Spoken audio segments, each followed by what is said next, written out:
Assalamualaikum warahmatullahi wabarakatuh. Bismillahirrahmanirrahim. Alhamdulillahirabbil alamin. Wa sallallahu wasallam wa barak ala abdihi wa rasulihi nabiyina Muhammad wa ala alihi wa ashabihi ajma'in. Amma ba'd. Kita lanjutkan ahibati fillah, afani Allah wa iyyakum, untuk mempelajari rukun sholat.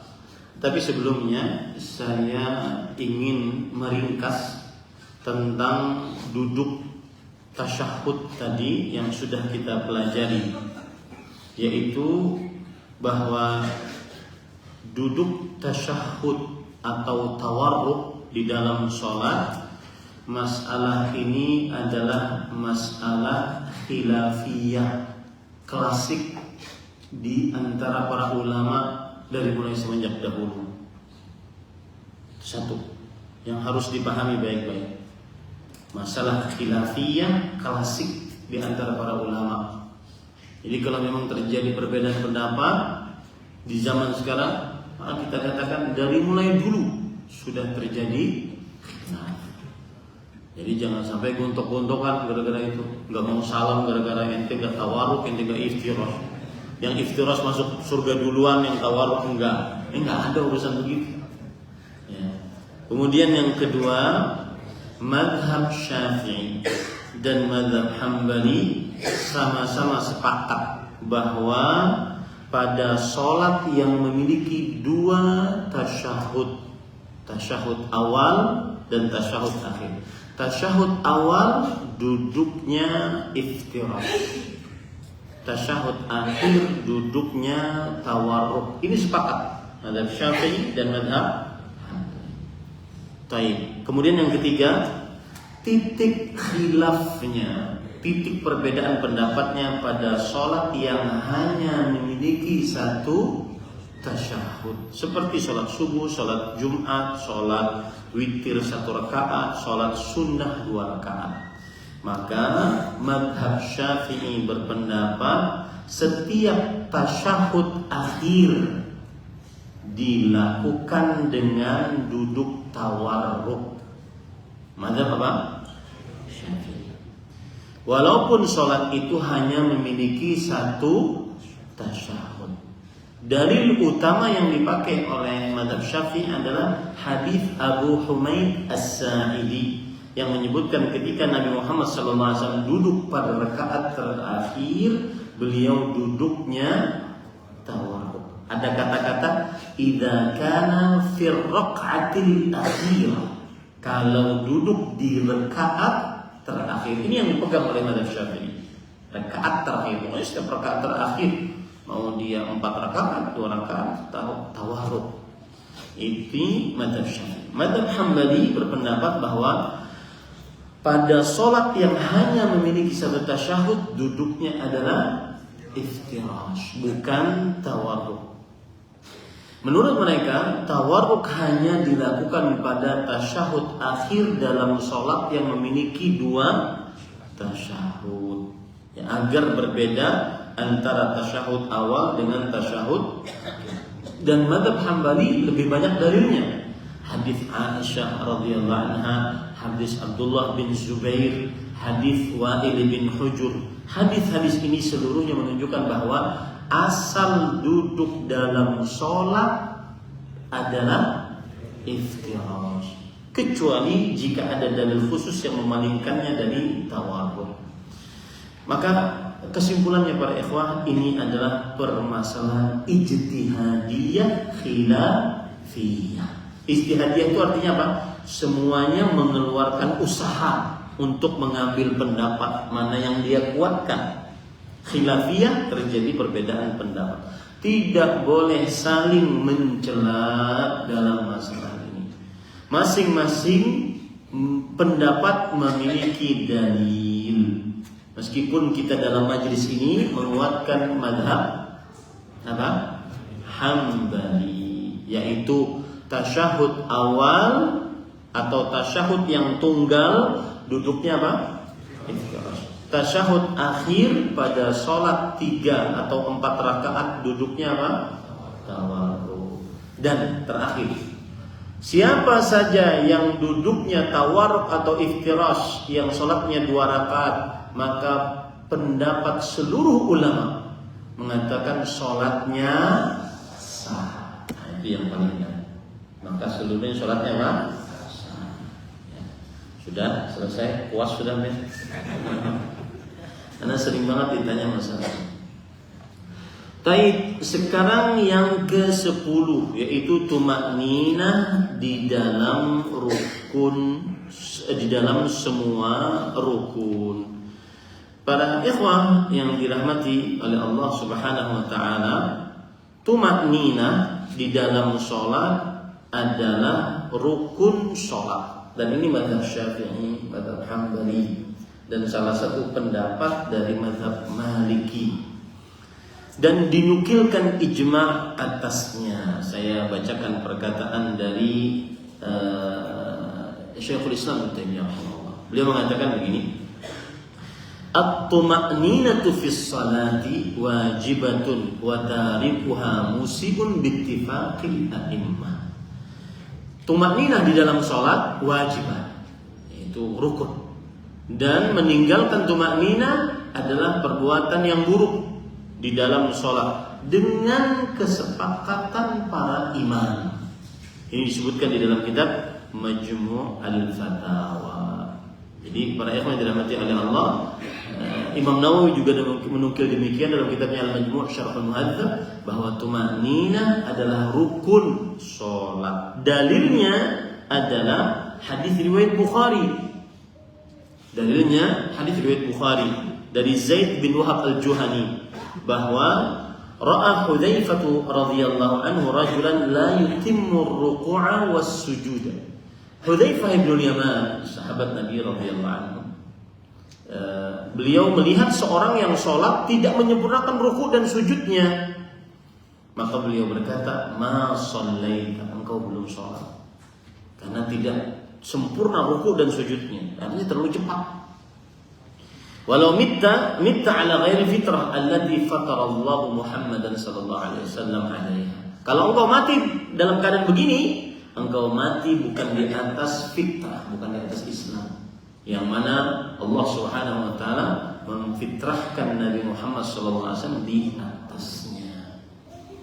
Ini dalil, sisi pendalilannya adalah yaitu engkau belum sholat. Kata-kata Hudzaifah kepada orang tersebut yang tidak menyempurnakan ruku dan sujudnya karena terlalu cepat, dikatakan engkau belum sholat. Ini menunjukkan bahwa tumakninah adalah rukun di dalam sholat. Kemudian juga hadis yang kita sudah sering baca, yaitu hadis al-musyi' sholat, hadis yang kurang benar sholatnya, hadis yang kurang benar sholatnya. Karena kenapa? Karena terlalu cepat, tidak tumakninah. Ini para ikhwan yang dirahmati oleh Allah Subhanahu wa taala. Kalau ditanya apa definisi tumakninah, para ikhwan yang dirahmati oleh Allah Subhanahu wa taala, maka para ulama rahimahumullah taala menyebutkan tumakninah adalah tenangnya anggota badan di dalam rukun-rukun sholat, sehingga setiap gerakan mengambil posisinya dengan sempurna, tidak bergerak kepada gerakan sebelumnya kecuali dia memposisikan anggota tubuhnya dengan sempurna. Kalau tegak berdiri, berdiri dengan tegak, tidak sujud kecuali berdiri dengan tegak, yaitu i'tidal. Kalau rukuknya dengan sempurna, kedua telapak tangannya di lutut, kemudian punggungnya lurus, ya. Kemudian dia memisahkan antara lengannya dengan badannya, tegak lurus. Ya, sekali lagi saya ulangi, tumakninah adalah tenangnya anggota badan dalam rukun-rukun sholat, sehingga setiap gerakan diposisikan dengan posisi yang sempurna. Batasannya berapa menit? Batasannya berapa bacaan? Nggak ada. Pokoknya gerakannya sebelum bergerak ke selanjutnya, dia posisinya sempurna. Ya. Ini para ikhwan yang dirahmati oleh Allah Subhanahu wa ta'ala. Baik. Dan itu disebutkan oleh Rasulullah SAW dalam hadis seorang sahabat Nabi yang tidak tepat sholatnya. Kata beliau, "Tsummarka' hatta tatma'inna raki'an." Kemudian ruku'lah sampai engkau tumaknina dalam rukukmu. "Tsummasjud hatta tatma'inna sajidan." Kemudian sujudlah sampai engkau tumaknina dalam sujudmu. "Tsummarfa' hatta tatma'inna jalisan." Kemudian bangunlah dari sujud sampai engkau tumaknina dalam dudukmu. "Tsummasjud hatta tatma'inna sajidan." Kemudian sujud lagi sampai engkau tumaknina dalam sujudmu. Lihat, di situ disebutkan oleh Rasulullah SAW kata tumaknina, tumaknina, tumaknina, tumaknina. Ya. Kemudian Rasulullah SAW bersabda, "Tsumma fa'al dzalika fi salatika kulliha." Lakukanlah itu seluruhnya di dalam seluruh sholatmu. Makanya disebutkan di sini tumakninah dalam semua rukun.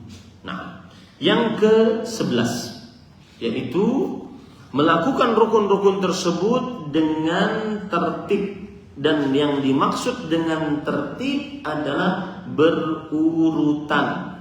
Yang dimaksud dengan tertib adalah berurutan. Artinya apa? Berurutan dari mulai berdiri, kemudian takbiratul ihram, kemudian ruku, membaca Al-Fatihah, kemudian ruku, kemudian i'tidal, kemudian sujud, kemudian duduk di antara sujud, kemudian sujud lagi. Dia berurutan pada ikhwan. Ya, tertib itu artinya berurutan. Tidak boleh terpisah. Apa maksudnya tidak boleh terpisah? Yaitu misalkan dia i'tidal, habis dari ruku i'tidal. Habis itu ngopi dulu. Ini enggak berurutan. Ya, itu enggak berurutan. Paham ya? Itu namanya tertib sesuai dengan urutan. Nah, dan dia rukun sholat. Dari mana itu? Dari sisi bahwa Rasulullah SAW dalam hadis al-musi' sholatahu, beliau mengatakan summa, kemudian, summa, kemudian, summa, kemudian, kemudian. Ini menunjukkan kepada urutan. Ya, ini menunjukkan kepada urutan. Dan dalil yang lain adalah ijma', konsensus para ulama. Seperti Ibnu Hazm di dalam kitabnya Al-Muhalla mengatakan wala khilafa fi anna man nasiya fa'awwada al-qu'uda makana al-qiyam fi as-salah aw al-qiyam makana al-qu'ud aw al-ruku' makana sujud fa innahu la yujzi'uhu dzalik. Artinya, tidak ada khilaf di antara para ulama, sepakat para ulama bahwa siapa yang sholat lupa lalu dia mengganti duduk, ya, dia aturannya berdiri lalu dia duduk, atau sebaliknya aturannya dia duduk lalu dia berdiri, aturannya dia ruku lalu dia sujud, maka ini tidak sah sholatnya dengan kesepakatan para ulama. Kenapa? Karena tidak berurutan, tidak tertib. Pada ikhwan yang dirahmati oleh Allah Subhanahu wa ta'ala. Terakhir yaitu salam. Terakhir adalah salam. Salam yang di dalam sholat ada dua salam. Salam di dalam sholat ada dua salam. Salam pertama ke kanan, salam kedua ke kiri. Hukum salam pertama adalah rukun. Hukum salam pertama adalah rukun. Tidak keluar dari sholat kecuali dengan salam pertama. Imam Maliki, Syafi'i dan Hambali serta jumhur ulama, mayoritas para ulama dari para sahabat, para tabi'in, dan dinukilkan ijma' atasnya. Artinya apa para ikhwan? Orang dinyatakan selesai sholatnya ketika salam pertama. Rukunnya adalah salam pertama. Apa dalilnya para ikhwan? Dalilnya adalah hadis Rasul sallallahu alaihi wasallam riwayat Imam Abu Daud dari Ali bin Abi Thalib radhiyallahu anhu. Rasul sallallahu alaihi wasallam bersabda, Miftahus salati at-tuhur wa tahrimuha at-takbir wa tahliluha at-taslim. Yang artinya kunci sholat adalah bersuci. Orang bisa masuk sholat harus ada kuncinya. Kuncinya adalah bersuci dari hadas kecil, hadas besar. Wa tahrimuha, pengharaman gerakan-gerakan di dalam sholat selain gerakan sholat adalah ketika sudah takbiratul ihram. Kalau orang sudah takbiratul ihram tidak bisa mengerjakan gerakan-gerakan dan perkataan-perkataan lain kecuali gerakan dan perkataan sholat. Wa tahliluha at-taslim, dan penghalalannya artinya dia kembali bisa halal mengucapkan selain bacaan dan gerakan sholat dengan sudah mengucapkan salam, ya, mengucapkan salam. Tapi Ustaz, itu kan di situ salam saja, nggak ada disebutkan salam pertama. Maka para ulama menjelaskan bahwa salam jika sudah sekali maka sudah mencakup bahwa itu adalah salam. Begitu jawabannya. Salam jika sudah sekali maka itu sudah mencakup adalah salam. Ini para ikhwan yang dirahmati oleh Allah. Baik. Sekarang salam yang kedua, apa hukumnya? Apakah rukun ataukah sunnah atau bagaimana? Terjadi khilaf di antara para ulama rahimahumullahu taala. Pendapat yang pertama adalah bahwa salam yang kedua sunnah, tidak wajib. Ini pendapat mazhab Maliki dan Syafi'i dan jumhur dari para sahabat. Pendapat yang kedua adalah pendapat yang pertama, salam yang kedua adalah apa? Sunnah. Salam yang kedua adalah sunnah. Berdasarkan dalil yang sudah kita sebutkan tadi, bahwa orang ketika salam pertama maka itu sudah dinamakan sebagai salam. Berarti setelah salam pertama sudah mencukupi. Sedangkan yang kedua hanya sunnah Rasul. Taib. Kemudian pendapat yang kedua adalah salam yang kedua tetap wajib atau rukun. Dan ini mazhab Hambali. Dan ini mazhab Hambali. Ustaz, apa bedanya Ustaz? Kalau memang salam pertama cukup, salam kedua cukup menurut pendapat yang kedua, maka bedanya adalah kalau sedang masbuk. Kita ingin menyempurnakan sholat kita berdiri. Kapan kita berdiri? Kalau menurut pendapat yang pertama, setelah salam pertama. Kenapa? Karena sudah selesai sholatnya bersama imam, maka boleh dia bangun. Kalau menurut pendapat yang kedua, harus menyelesaikan salam yang kedua. Kenapa? Karena menurut pendapat yang kedua, salam kedua tetap rukun. Tetap rukun. Ini para ikhwan dan akhwat. Antum biasa mempraktekkan apa? Ya, salam yang kedua. Baik, tidak mengapa, itu khilaf di antara para ulama rahimahumullahu taala. Nah, para ikhwan yang dirahmati oleh Allah Subhanahu wa taala, itulah rukun-rukun salat. Itulah rukun-rukun salat. Baik. Saya akan saya akan menyebutkan kepada antum semua tentang mazhab Syafi'i, karena kita di tengah-tengah mazhab Syafi'i. Ya, rukun sholat menurut mazhab Syafi'i ada 13, sedangkan kita mempelajari ada apa? Ada 12. Maka tambahannya mana dari 12 ini? Tambahannya adalah yaitu niat. Ini kan 12 nih kita pelajari. Untuk mazhab Syafi'i tambahannya apa? Niat.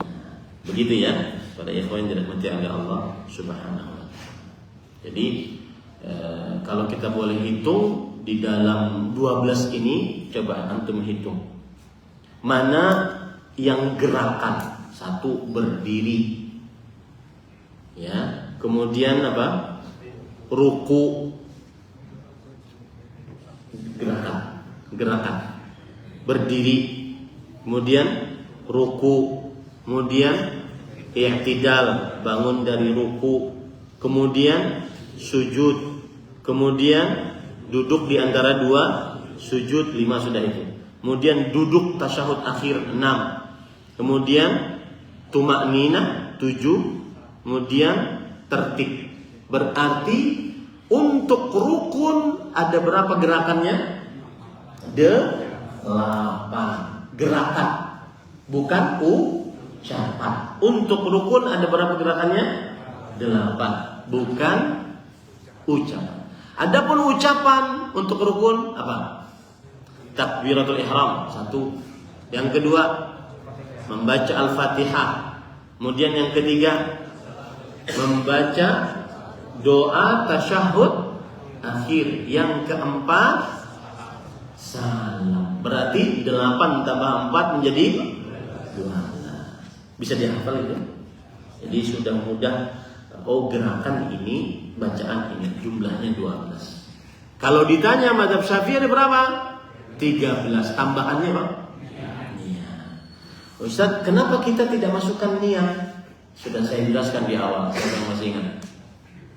Niat termasuk syarat sholat, bukan termasuk rukun sholat. Apa bedanya rukun dengan syarat? Kalau syarat di luar sholat, seperti wudu di luar sholat, syarat sahnya sholat, ya, maka kita letakkan niat di luar sholat. Ini para ikhwan dan dirahmati Allah, dan itu khilaf di antara para ulama. Coba sekarang saya ingin uji lagi, ada berapa rukun sholat? Gerakan rukun sholat 8. Coba sebutkan tanpa melihat buku. Ya. Yang pertama berdiri, kan seperti kita sholat aja pikirin. Berdiri. Yang kedua ruku. Yang ketiga i'tidal. Yang keempat sujud. Yang kelima duduk di antara dua sujud. Yang keenam yang keenam tasyahud, duduk tasyahud akhir. Yang ketujuh tumaknina. Yang kedelapan tertib. Taib sudah. Sebutkan 4 ucapan rukun salat. Takbiratul ihram, membaca surah Al-Fatihah, membaca doa tasyahud akhir, kemudian salam. Salam ada khilaf. Salam pertama dan salam kedua. Pendapat jumhur apa? Salam pertama cukup sebagai rukun sholat. Bisa dipahami? Itu ajarin sama anak-anaknya, istrinya. Ditanya sama istrinya, "Pi, rukun sholat apa?" "Allah gelap." Jangan begitu, sudah belajar kan? Wallahu a'lam. Baik. Ya, cukup kiranya itu yang bisa disampaikan tentang rukun-rukun sholat. Nah, ada sebenarnya hal yang patut diperhatikan, tapi nanti kita bahas, yaitu wajib-wajib sholat. Di dalam mazhab Syafi'i tidak ada wajib sholat. Di dalam mazhab Syafi'i itu ada namanya sunan hayat dan sunan ab'ad. Nah, nanti saya jelaskan. Ya, nanti aja. Bulan depan. Kalau masih hidup. Biar penasaran. Kalau enggak, kalau ada yang meninggal dari kita ketemuan nanti. Belajarnya nanti. Baik, ini yang bisa disampaikan oleh apa? Ada yang ditanya? Bismillah. Assalamualaikum warahmatullahi wabarakatuh. Waalaikumsalam. Dalam sholat berjamaah kita dianjurkan untuk mengikuti gerakan imam. Ketika sholat subuh, mana yang lebih afdal ketika imam duduk tasyahudnya itu tawarruk, kita iftirash, mana yang lebih afdal? Yang kedua, ketika sholat subuh imam doa qunut, apakah kita boleh sekali-sekali mengaminkan? Assalamualaikum warahmatullahi wabarakatuh. Waalaikumsalam warahmatullahi wabarakatuh. Bismillah, alhamdulillah, wassalatu wassalamu ala Rasulillah wa ala alihi wa ashabihi wa man walah, amma ba'd.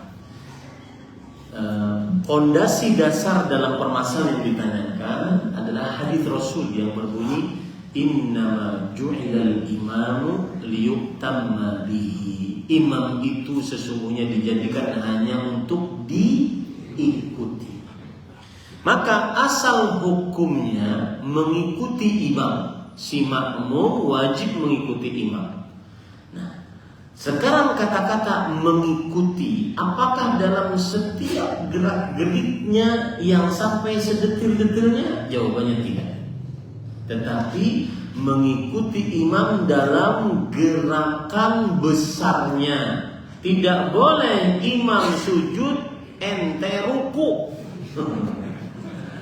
Tidak boleh.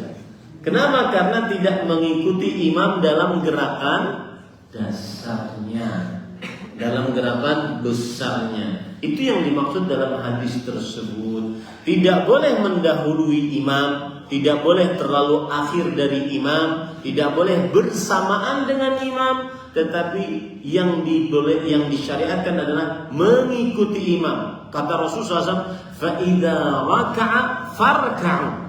Jika dia ruku, rukuklah. Wa idza sajada fasjudu. Jika dia sujud, sujudlah. Artinya ada kata fa. Fa itu lita'qib. Setelah sujud, kita sujud, jangan bersamaan. Setelah ruku, kita sujud, kita ruku, jangan kita bersamaan. Bisa dimaklumi ya. Baik. Kalau begitu Ustaz, bagaimana menjawab yang tadi? Itu tadi adalah fondasi dasar untuk diketahui. Maka jawabannya tidak wajib untuk harus sama selalu dengan imam. Tetapi yang disamakan adalah gerakan besarnya. Gerakan besar. Apabila imam berpendapat dia tawarruk, kemudian dan makmumnya beriftiras, maka jawabannya tidak mengapa. Karena yang dimaksud dalam hadis tadi, imam hanya dijadikan untuk diikuti, maksudnya adalah dalam apa? Gerakan-gerakan dasarnya besar. Maksudnya kalau imamnya ruku, ya kita ikut ruku, jangan kita sujud. Pertanyaan kedua, kalau imamnya kunut di sholat subuh, bolehkah kita mengamininya? Saya akan jawab dari dasar. Begini, hukum kunut di dalam sholat subuh terjadi khilaf di antara para ulama. Mazhab Syafi'i mengatakan disunnahkan. Kemudian mazhab Imam Ahmad mengatakan, ada yang mengatakan tidak disyariatkan, ada yang mengatakan kadang-kadang dikerjakan. Mazhab Hanafi mengatakan bid'ah, muhdats. Ya, begitu. Jadi dia khilaf, dan ini khilaf klasik di antara para ulama rahimahullah ta'ala. Yang disebut dengan permasalahan ijtihadiyah khilafiyah.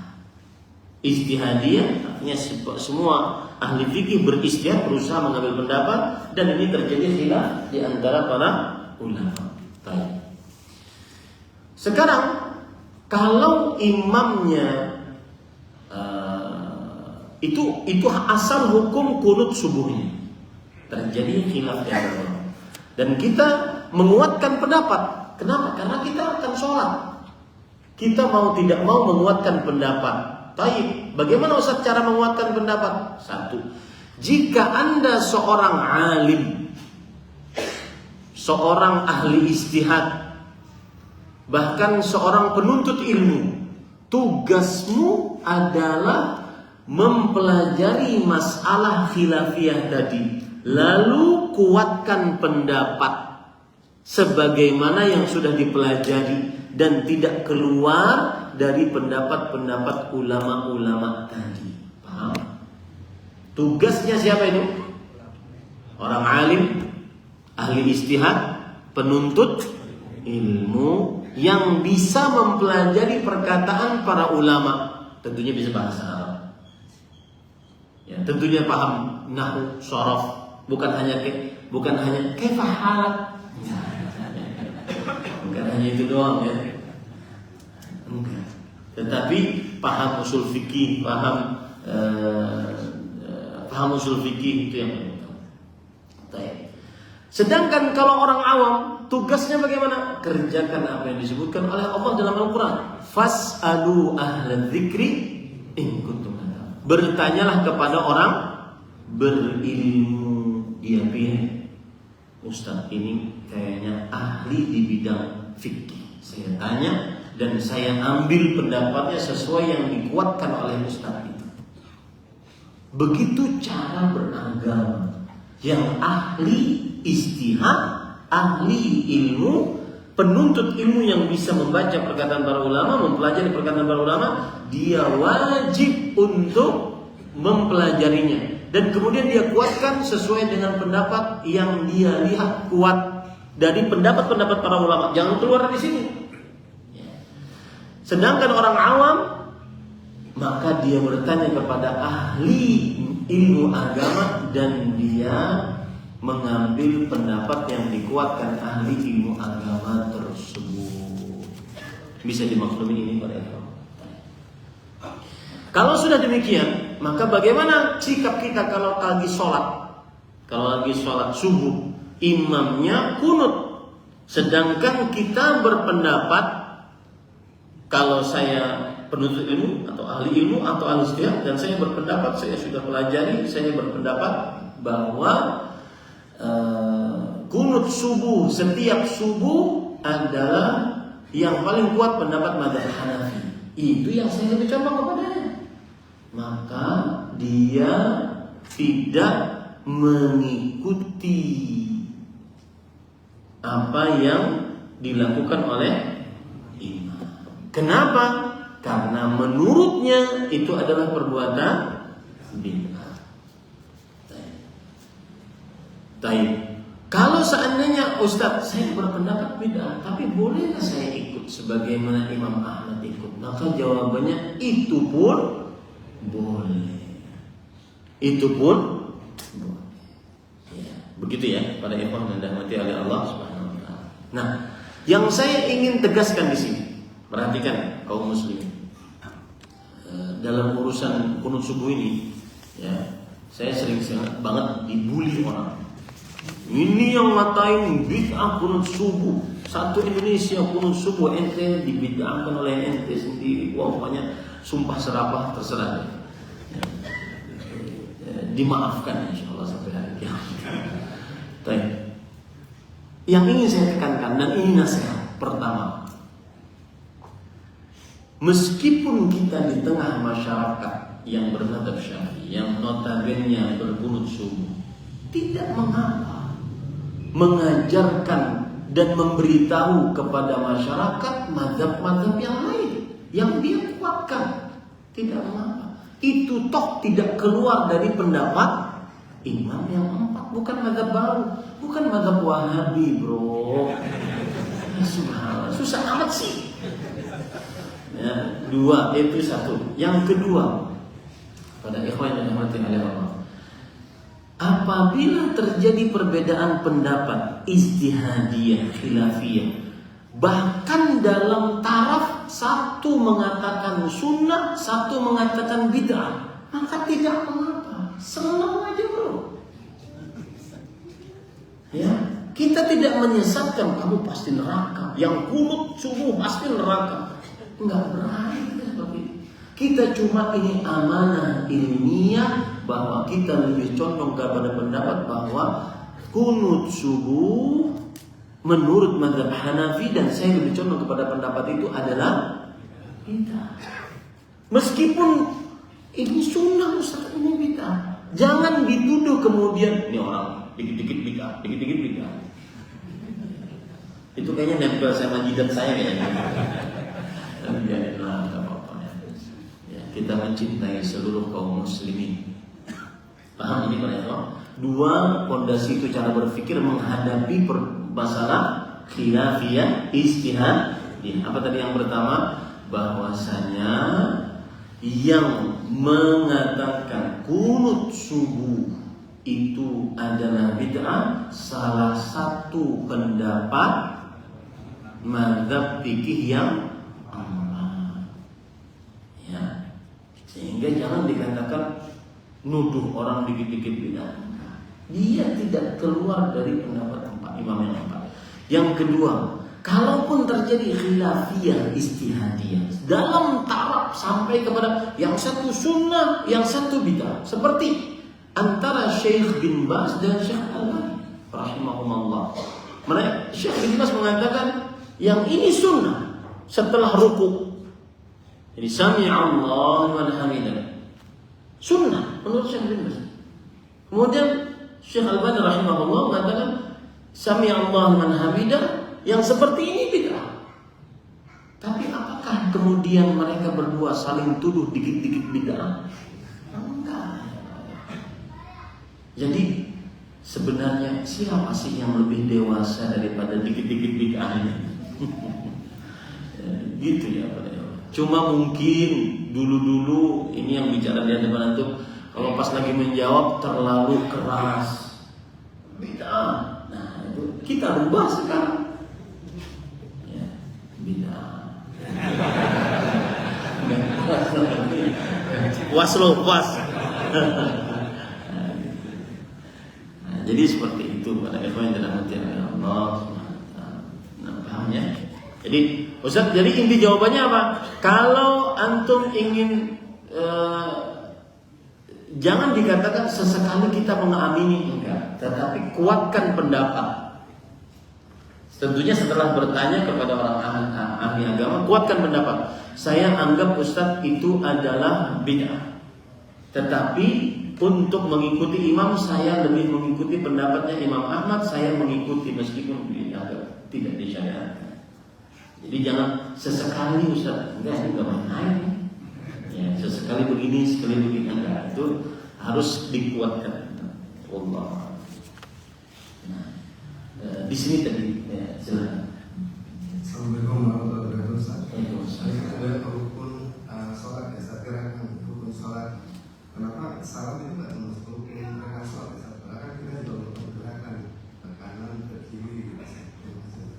Salam yang kedua maksudnya? Oh, gerakannya. Oh, gerakannya. Ya, itu tidak kita bahas karena dia bukan rukun, Pak. Maksudnya iltifat di dalam salam itu tidak bukan rukun. Artinya menoleh di dalam salam tidak rukun. Yang rukunnya adalah apa? Salamnya. Artinya kalau ada orang ini, Assalamualaikum warahmatullah, Assalamualaikum warahmatullah, gugurnya rukunnya. Hah? Gugur nggak rukunnya? Gugur rukunnya. Ya, kenapa? Karena dia yang merupakan rukun kan ucapan salamnya. Adapun penolehan saat salam, maka ini disunnahkan. Disunnahkan, dan itu mazhab jumhur Hanafi, Syafi'i dan Hambali. Ya.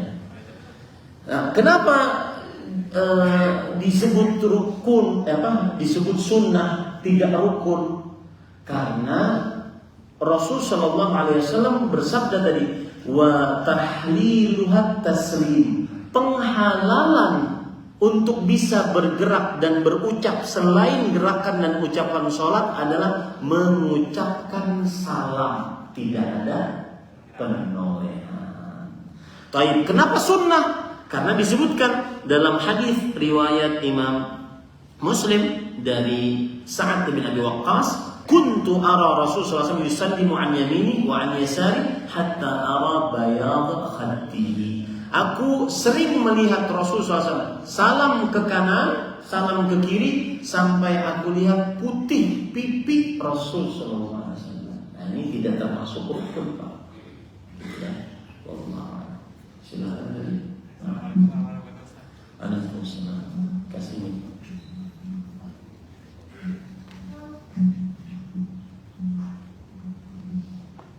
Mengenai rukun yang ketujuh di sini, Pak, dari situ tadi kita bahas adalah bangkit menuju duduk antara dua sujud. Nah, kalau bangkit dari sujud setelah sujud menuju ke rakaat berikutnya, itu kan bukan rukun berarti saja. Tapi saya pernah mendengar ada pendapat bahwa saat bangkit dari sujud untuk ke rakaat berikutnya, misalnya di rakaat pertama ke rakaat kedua atau ketiga dan keempat, itu duduk sebentar istirahat atau langsung berdiri.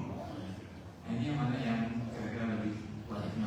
Yang Bapak tanyakan adalah duduk namanya jilsatul istirahat, duduk istirahat, yaitu setelah sujud kedua mau bangkit untuk rakaat selanjutnya.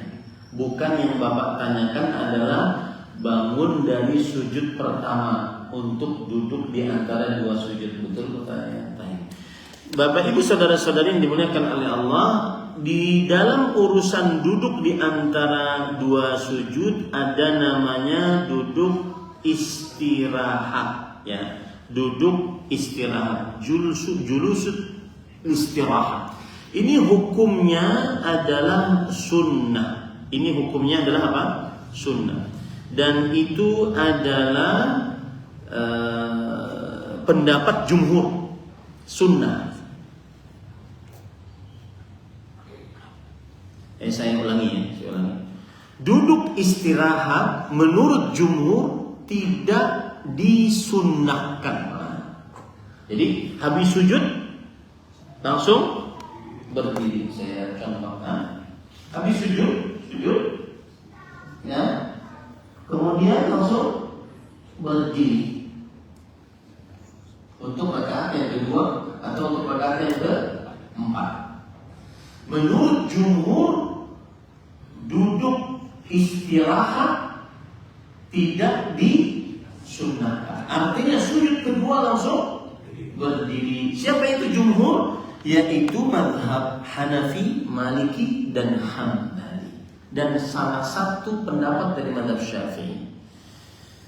Ya, salah satu pendapat dari mazhab Syafi'i. Dalil mereka adalah la tubadiruni fir ruku'i was sujud fa inni qad baddantu. Jangan kalian mendahului aku di dalam ruku dan sujud.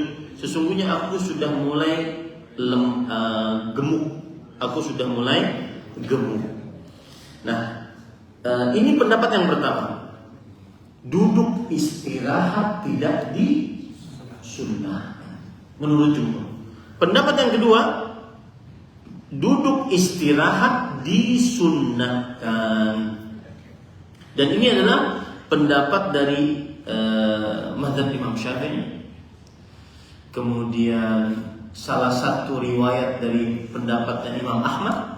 Kemudian pendapatnya kelompok ulama ahli hadis. Apa dalil mereka? Dalil mereka adalah hadis yang diriwayatkan oleh Imam Bukhari dari Malik bin Al-Huwairits radhiyallahu anhu, annahu ra'a an-nabiy sallallahu alaihi wasallam yusalli. Beliau pernah melihat Rasulullah SAW salat. Fa idza kana fi witrin min salati lam yanhaq hatta yastawiya qa'idan. Kalau beliau salat dalam keadaan rakaat ganjil, 1 menuju 2, 3 menuju 4, maka beliau tidak bangun sampai duduk. Tidak bangun sampai duduk. Nah, ini para ikhwan yang dirahmati oleh Allah Subhanahu wa taala. Baik, mana yang kita kuatkan? Maka wallahu alam, saya lebih condong kepada pendapat yang kedua, bahwa disyariatkan duduk istirahat pada rakaat-rakaat ganjil mau menuju rakaat yang kedua atau rakaat yang keempat berdasarkan hadis tadi, dan hadisnya salah banyak yang sudah saya sebutkan. Hanya ya Allah. Itu namanya apa? Duduk apa namanya tadi? Istirahat. Jilsatul istirahat. Duduk istirahat. Tapi Ustaz, kalau saya langsung sujud langsung bangun aja gimana? Kan tidak. Bahkan itu pendapat apa? Jumhur, mayoritas para ulama. Di sini ada pertanyaan mengenai doa kafaratul majlis. Apakah benar bisa dibaca untuk doa setelah membaca Al-Quran? Saya nggak tahu. Saya tidak tahu. Jika sholat rakaat ketiga atau keempat setelah Al-Fatihah lupa. Nah, jika sholat rakaat ketiga atau keempat setelah Al-Fatihah lupa dan malah membaca basmalah, apakah boleh langsung ruku saja atau dilanjutkan membaca surat pendek? Rakaat ketiga, rakaat keempat. Yang aturan rakaat ketiga dan keempat itu hanya membaca Al-Fatihah. Maka kalau seandainya terbaca, sudah dicukupkan. Kemudian dia langsung ruku. Kenapa? Karena wallahu alam tidak disyariatkan di rakaat ketiga dan keempat membaca surat selain Al-Fatihah. Wallahu alam. Makmum salam setelah imam salam pertama atau kedua? Maka jawabannya ente ngambil pendapat yang mana? Kalau pendapatnya bahwa rukun sholatnya adalah salam pertama, maka makmum salam pertama bersama setelah imam. Kalau pendapatnya bahwa salam kedua adalah termasuk rukun, maka tidak salam kecuali setelah salam kedua. Amin. Allah. Cukup ya. Ya, satu lagi. Rukun yang ketiga ini membaca surat Al-Fatihah itu untuk makmum pada sholat jahar. Bagus pertanyaan. Ini juga pertanyaan yang sering sekali ditanyakan. Ya, saya akan jadi pertanyaan mungkin ibu-ibu nggak dengar. Apa hukumnya makmum membaca surat Al-Fatihah? Ya, di dalam sholat yang dikeraskan bacaannya oleh imam, seperti sholat subuh, maghrib, isya rakaat 1, rakaat kedua.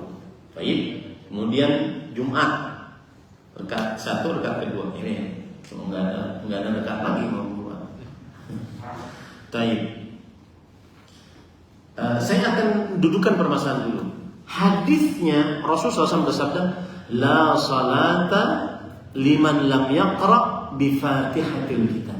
Tidak ada salat bagi siapa yang tidak membaca surat Al-Fatihah. Hadis ini para ulama bersepakat bahwa tidak sah salat tanpa membaca surat Al-Fatihah. Rasulullah SAW bersabda, siapa yang tidak membaca surah Al-Fatihah fahiya khidaj, maka dia sholatnya kurang.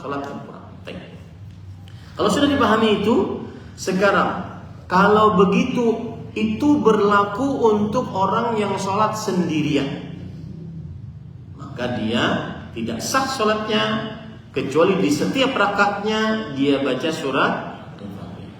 Dan berlaku pada imam, tidak sah sholatnya kecuali dia membaca surah Al-Fatihah pada setiap rakaatnya. Sedangkan berlaku pada makmum juga di sholat-sholat yang sendirian, yang sholat tidak dikeraskan bacaannya, sir, seperti sholat zuhur, asar, ya, ataupun rakaat ketiga dan keempat, sholat maghrib dan sholat isya.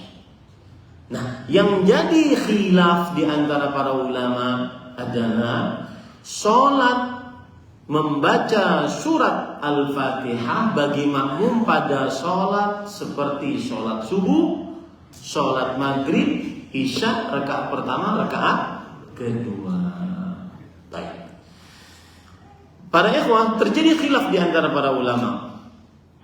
Ada yang mengatakan bahwa wajib membaca surat Al-Fatihah bagi makmum pada sholat-sholat yang imam mengeraskan bacaannya, wajib. Dan ini pendapat jumhur.